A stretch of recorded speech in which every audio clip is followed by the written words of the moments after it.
flight and safety, things like that. So I'll let Jay go ahead and look at those. Questions.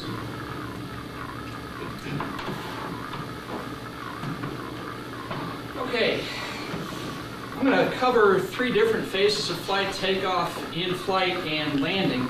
And I wanted to start off by taking a look at the SSA's Soaring Safety Foundation's annual report that was in this month's Soaring magazine. I got it 2 days ago. 2 interesting articles in there, both this one as well as the one right previous to it, in which a fairly inexperienced pilot writes about his adventure of landing out with cows. I thought that should have been in Never Again, but he evidently had a good time. 30 accidents in 2008. Of those, 26 involved sailplanes, 5 motor gliders, and there was a tow plane involved in the midair as well. And if you remember back last year, we had one very close call with our tow plane and one of our sailplanes. 3 fatalities. One of those was a medical condition. 7 serious injuries, and of those accidents, 30 accidents, 13 of those involved passengers. And also point out at the bottom that suspect that the accidents may be somewhat underreported. I'm familiar with one that I don't believe I saw in there. Takeoff accidents, things that can go wrong. Well, there were 7 of those accidents were takeoffs. 3 of them involved kiting, one of which was a radio that jammed control stick. Should have been caught during pre-flight and preparation for takeoff. Absolutely no control over the glider. The glider had released, landed back on the field, and was severely damaged. Uncommanded release pilot got away from the tow plane, and when they got back in position, found that they were no longer connected to the tow plane. Does happen. What are you going to do if that occurs? The third one was simply a pilot lost position, lost sight of the tow plane. What happens when you lose sight of the tow plane? You release. Another one, unexcusable, inexcusable. Pilot takes off, pre-flight checklist, dive brakes closed. This should be part of everybody's checklist on takeoff. Well, they had the dive brakes out. Evidently the tow plane was not climbing sufficiently, so it gave a rudder waggle. What does a rudder waggle mean? Check the dive brakes. What are you thinking, though? What do we train as you're taking off? You see the tow plane. What's the first thing that you would expect? Wing waggle. So you see the tow plane do something, pull that release. Yeah, that rudder signal is not good. It costs probably more. Two lessons there. Why didn't the tow pilot radio to the sailplane? Dive brakes open, close your dive brakes. If the tow plane is climbing sufficiently, or is maintaining any positive climb, it's probably a good idea to get that glider back over the field before releasing. So recognize and understand the signals. Think about what you're doing there. Self-launch. 2 of those 7 launch accidents were takeoff. One of those was an engine failure. Happened in a sailplane. Could just as easily happen in a power plane. So watch out for that. And then the last one, aileron disconnected. Did that pilot do a critical assembly checklist?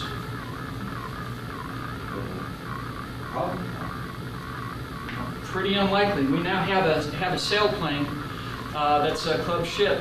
And that's going to be a very significant challenge, flying that LS6, making sure that the controls are properly connected. How long has Tim owned that glider? I don't know, 10 years or so. Okay, and we were disassembling the glider on Sunday. He took a look at the controls, and But he was wrong. he was, okay, how long has he been flying that thing? He never looked at it there.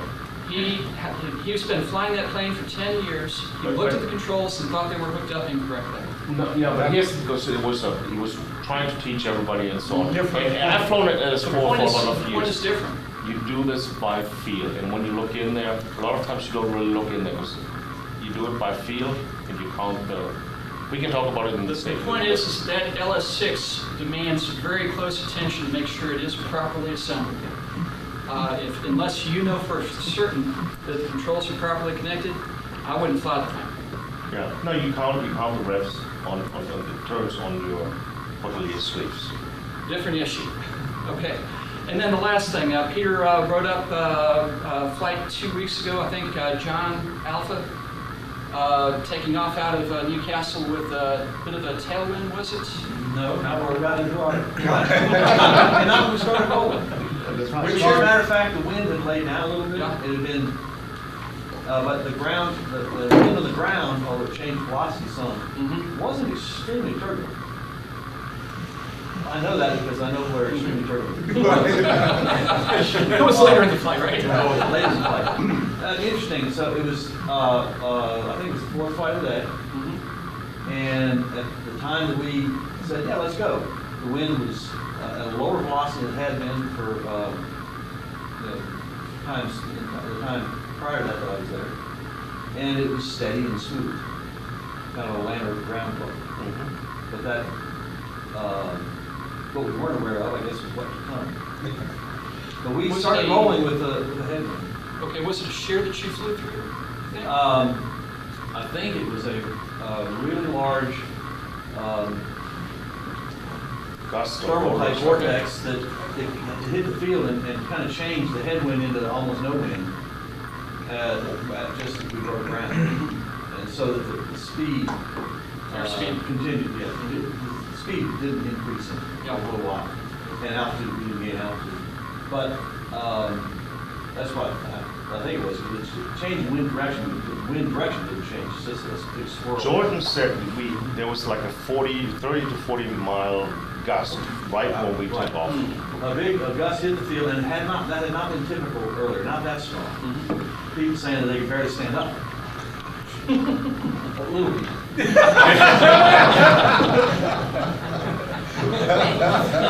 Where does that type of event fall on your checklist, on your pre-takeoff checklist? Which event?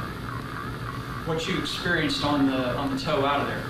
Where should you be thinking about that in your pre-takeoff checklist? Well, check the wind direction. Emergency field. Emergency. Oh, what's going to happen? Yeah, well, that's not pre-takeoff, really. Well, I guess it's CBE. Yeah. Last thing.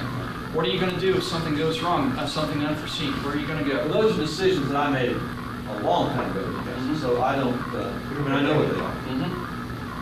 And as we were headed out, I was aware of where it was going to go. There was only one thing I was watching: the tail of the tow line, because it was short. Where are you going to go? Departing to the north. We've got altitudes listed on this slide. Is that correct? That's the right answer.